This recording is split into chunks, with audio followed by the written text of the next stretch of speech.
Alright guys, thanks for clicking on my video again, as always. Around the house, yeah, you know what? I've always got a little gun on me, because you never know. What do I carry? Is this a hint? Oh, wait a minute, you saw the title. It says Pug in the title too. This is what I've got, folks. This is a North American Arms Pug with the white dot sights. This is the box that originally came in. And I haven't opened this box actually in quite a few years since I bought this. Cardboard box. They are nice enough, or they were, I don't know if they still do, to send a nice little box, a lock box, with each little pug they sold. This is, and it's metal. This is a nice little lock box. Did they give me keys with it? I'm sure they did. There they go right there. But as you can see, I have never used it, so it's basically just been sitting in my little gun stash, and I wanted to show it to y'all because it came with the Pug. Now, let's look at this Pug.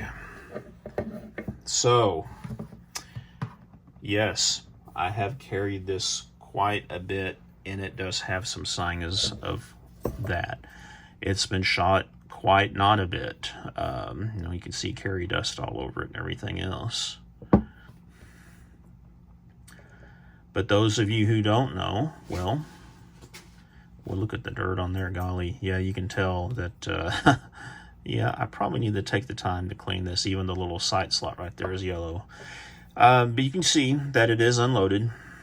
I did unload it for this video, but normally this, of course, is loaded up with 22 mag, and my preferred round of choice for 22 mag for this little snub nose is the, this is the Spear Personal Defense 22 mag. I don't remember the actual name of it, but it is a 22 Magnum that's designed for short barrel firearms. And I'm wanting to say that that Spear pulls close to, gosh, mid-nines, 950 some odd feet per second out of this little barrel. So it performs actually pretty good out of these. Nothing to sneeze at. The Pug is a 5-shot single action revolver. So those of you who don't know what that means, single action is you've got to cock it every time before you shoot it. You have to cock it before you shoot it. You have to cock it before you shoot it. Did I mention you have to cock it? Because yeah, you have to cock it. Now, the advantage to that is this is a very safe gun to carry fully loaded, because you can pull on the trigger, you can hit the hammer and what have you, and it's not going to accidentally discharge around. Now, I'm going to say that with 99.9% possibilities. There's always a chance of something happening, who knows what it might be, and where you could have something, some sort of accident.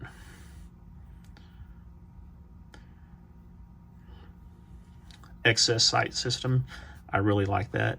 Let me show you that sight picture. There you go.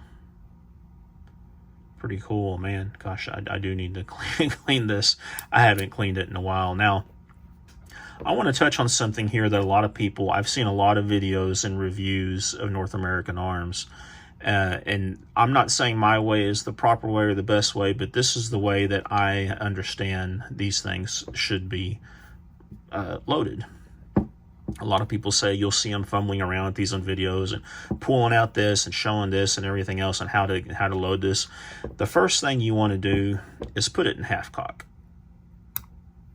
Right there. When you put it in half cock, you can see that takes the hammer off of the cylinder. And that's the thing most people forget, is when you put it in half cock, your cylinder will just fall out. A lot of people will pull the pin, and then they think, oh, my cylinder's not coming out, so they'll cock this halfway, and then they'll let it sit back down again, and you can see how that firing pin part of the hammer is sticking up in there. And it's just, to me, it's just kind of a little bit careless and dangerous situation. But yeah, you put it in half cock, load it up, put your cylinder back in. I'm going to show you guys the safety notch feature too. And there you go. Okay.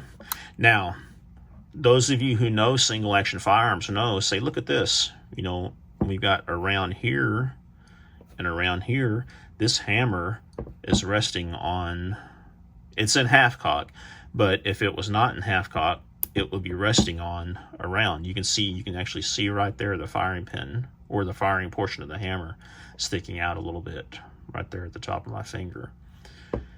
A very dangerous situation. A lot of guys think, well, I can trust the half cock. Well, yeah, maybe. I know the half cock will give you some protection, but I assure you, if this is hit hard enough, it can fall off that sear inside and cause a negligent discharge.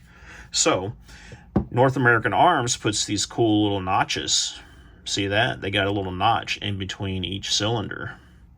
And what those are for, this is designed for that little firing pin notch to rest on that notch in between rounds. So to get it there, you have to pull back. You do have to pull the trigger, and you have to lower that thing in between rounds like that. And now you can see cylinder, you're sitting right between them. That little thing is right. Safety notch. And that's the trick. That's the safety feature of this. So when that thing is resting in that safety notch, yeah. Now there's always a chance, I guess, if you dropped it and it hit right here, if something was to hit right here on the edge of this exposed round, or here, I guess if it is a rimfire, if something hit that hard enough, yeah, maybe it could cause a discharge.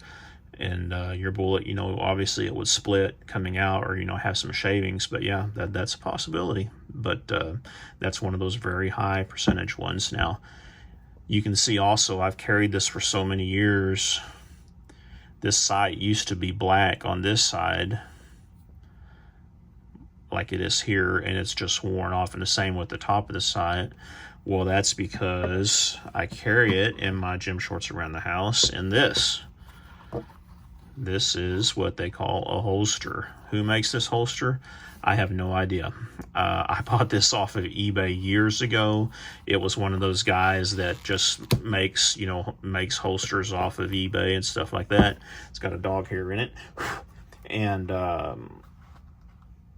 I don't have any idea what his name was. If I remember right, the name might be Nick.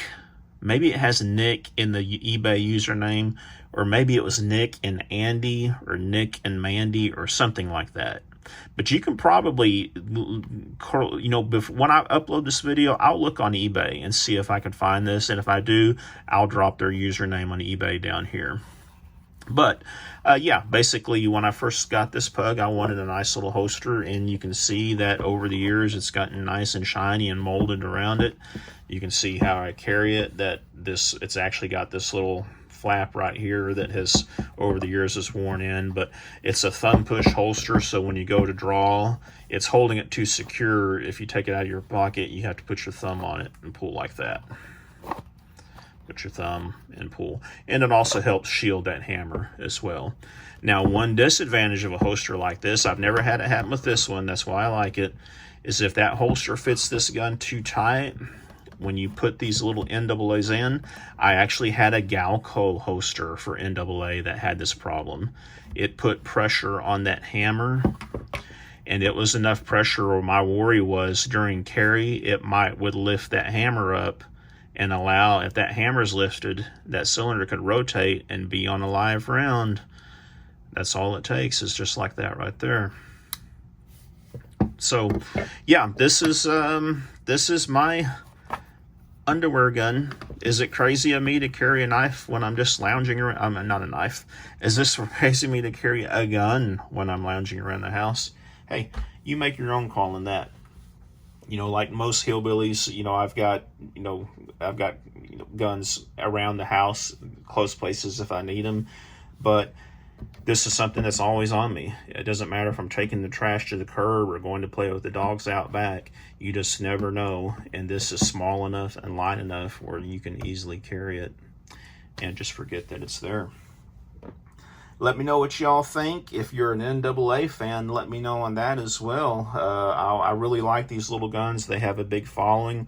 There have been numerous occasions where people have documented these guns as saving their life in some form or fashion. So, And this is about as small as you can get. I mean, yeah, if you watched my video comparing the small guns, I have one on that Bauer, the Baby Bauer 25, where you can see this in the video, how had the size comparison. And they also, of course, make a 22 long rifle version, which is a lot smaller than the Pug. But I like, on these NAAs, I like having something I can get a secure purchase on, and a finger and a half on a gun this small is fine with me. If y'all have any questions, let me know. And as always, please take the time to subscribe to my channel if you like this kind of stuff. Click that like button. That really helps me a lot. It helps with the algorithms, helps my videos get more views. And yeah, post a comment, drop a comment down there. You know, let me know if you liked it, if you didn't like it, if you like to see kind of stuff like this. And next time, remind me to clean my gun a little bit before I take it in front of the whole world to see. You guys be safe out there. Have a great day.